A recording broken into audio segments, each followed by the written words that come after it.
आज तर पार आमच्या घरी साड्यांचं दुकानच लागलं होतं. तर नमस्कार मंडळी, कसे आहात तुम्ही सर्व? आय होप सो तुम्ही सर्व छान असाल, मजेत असाल. तर आज आहे आपल्या ब्लॉगचा 4था दिवस. आता झालेली होती संध्याकाळ आणि इकडे आमच्या मॅडम मस्तपैकी निवांत बसून चहा पित होत्या, तेही जुन्या पुराण्या सिरियल बघत. तुम्हाला ये रिश्ता क्या कहता है ही सिरियल माहीत आहे की नाही कमेंटमध्ये नक्की सांगा. मग मला करायची होती थोडीशी मॅथ्सची रायटिंग, तर मी लगेच बसले मॅथ्सची रायटिंग करायला. थोडा वेळ रायटिंग केली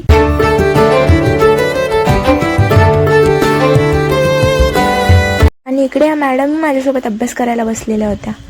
आणि हे बघा माझं क्यूट क्यूट पाऊल. सुट्ट्या जरी असल्या तरी अभ्यास तर करावाच लागेल, कारण की 10वी स्वप्न दाखवते आणि 12वी लायकी. तर आतापासूनच अभ्यास आपला चालू ठेवायला पाहिजे. तर मी करत होते ॲसिड्स अँड बेसेसचा रीडिंग संपवली आणि थोडासा ब्रेक घ्यायचं ठरवलं. मग गेले लाडूकडे, तर लाडू मस्तपैकी झोपा काढत होता. मग झालेली आरतीची वेळ.